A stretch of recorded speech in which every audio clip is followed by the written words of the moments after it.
Let's talk about Xbox Series X and next generation game engines, because it looks like Xbox Series X is finally showing its power in these next gen games. Let's look into it.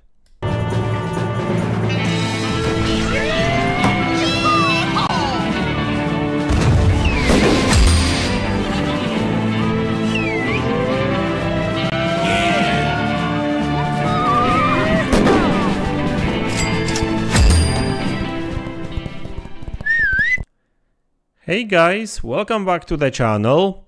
So I'm sure you all remember 2020 and the time just before this generation consoles launched, Xbox Series and PlayStation 5 consoles. There was quite a lot of talk about these consoles' power, performance, 60 frames per second becoming a standard, and really, actually, these consoles did deliver on that, I would say, because most games actually do run at 60 frames per second. Not all of them, but most. So that's a good thing that actually come out of this generation. Let's hope that will still this way in future generations too. Let's just hope that developers will focus on 62. But anyway, today I want to talk about the power, because obviously when both Xbox Series X and PlayStation 5 launched, most people, including myself, we were all expecting Xbox Series X to beat PlayStation 5 in most games, not necessarily all of them, but most games when it comes to performance, and that did not materialize, right? I mean, you know, Xbox was actually losing when it comes to power, when it comes to performance, really, in many games, and you know, some may say even too many. That obviously created this narrative that, oh, what's good of all this power if PlayStation 5 is still beating Xbox Series X in terms of performance? So obviously there was a lot of theories back then. Why was that the thing? So, you know, there was quite a lot of talk about the tools and you know, developers not really wanting to spend enough time on optimizing games for Xbox Series X, and obviously that's all true, but one of the biggest things, in my opinion, was the fact that, you know, the last gen game engines were not necessarily made or properly optimized to take full advantage of that extra power, if you know what I mean, right? And that's actually changing now, because more and more games are actually running on next-gen game engines, and that shows, right? And Xbox Series X actually leads the pack when it comes to performance, and I guess visuals in some games too, when it comes to resolution, that kind of stuff. When it comes to when games are using next-gen game engines, like and I think that the biggest of them all is Unreal Engine 5, of course, right? And so I've got actually a couple of titles over here which I prepared, you know, both Unreal Engine 4 and Unreal Engine 5, and it's kind of shows that when it comes to last-gen game engines like Unreal Engine 4, like most of these games run better on PlayStation 5. But if you flip the switch and you know, look at games running on next-gen game engines like Unreal Engine 5, I mean, most of them, if not all of them really, run better on Xbox, right? So it looks like that next-gen technology that is being used in these game engines actually works to Xbox Series X favor, right? Despite the fact that, you know, like I said many times, despite over 3 years after these consoles launched, like, developers still not using all of these next-gen features, which is crazy. Like SFS, not a single game uses it. Mesh shaders, only 2 games uses mesh shaders, which is crazy, right?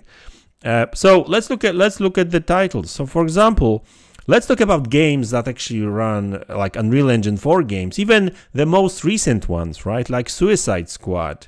That game, I mean, it runs well on pretty much all consoles, but on PlayStation 5 it runs better, right? I mean, when it comes to performance, graphics, resolution, I think it is the same. but PlayStation actually manages to sustain better frame rate, a little bit higher overall, right? Xbox has more frame dips. Same with Persona 3 Reload, another Unreal Engine 4 game.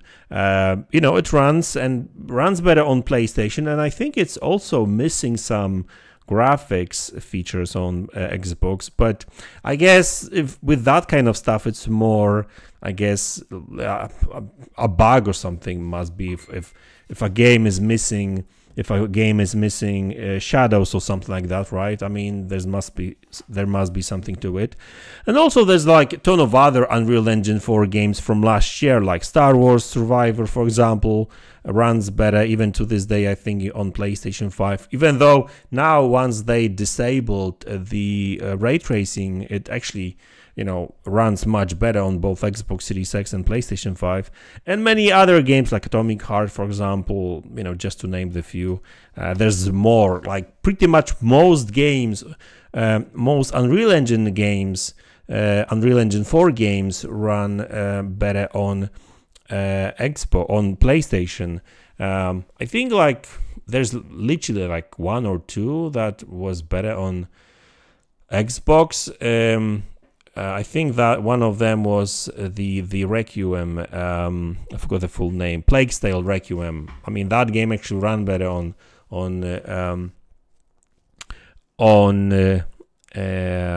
Xbox, but you know, most of them don't.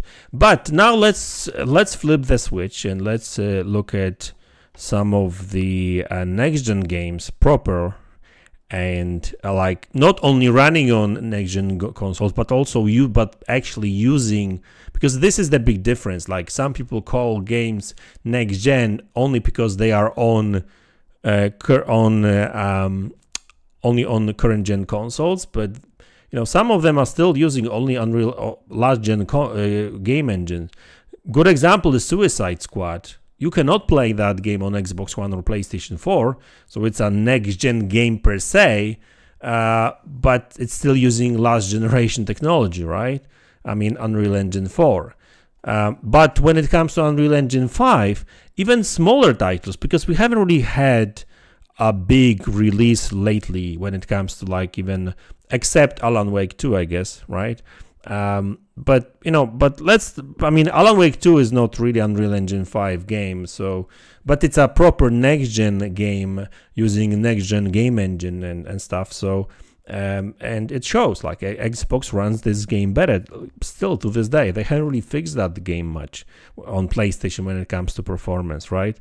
I mean, that game still needs some extra work, because, you know, like image quality, you know, could be better on consoles, but I haven't really played that game since last year, so I guess maybe they fixed some of this stuff. Prince of Persia, that's another, but that's an indie title, and I don't think they're even using next-gen game engine. They're not using Unreal at all. It runs better on Xbox, but I think it's using its own game engine. But games like Banishers, so the you know, game that just launched a couple of days ago, Unreal Engine 5 game, you know, an indie title, AA game, it runs better on Xbox, right? You know, Robocop, Unreal Engine 5 game that launched last year, you know, kind of you know, a game that came out of nowhere, surprised quite a lot of people, runs better on Xbox. Tekken 8. Well, it runs very well on all consoles, but it has better image quality on Xbox, for example. Unreal Engine 5 game too. Now, so like when it comes to Unreal Engine 5, so a proper next-gen game, a next-gen game engine, or like Alan Wake 2, you know, these games actually performs better on Xbox. You know, I guess we can talk about like games also like Frontiers, Avatar Frontiers of Pandora, or Baldur's Gate 3, for example, but Baldur's Gate 3 is using Divine 4.0, so that's not really a next-gen game engine. I don't know much about Frontier Avatar. It's using, I think it's using Snowblind Snowdrop game engine. And I think that's actually a proper next-gen game engine because it's using mesh shaders there.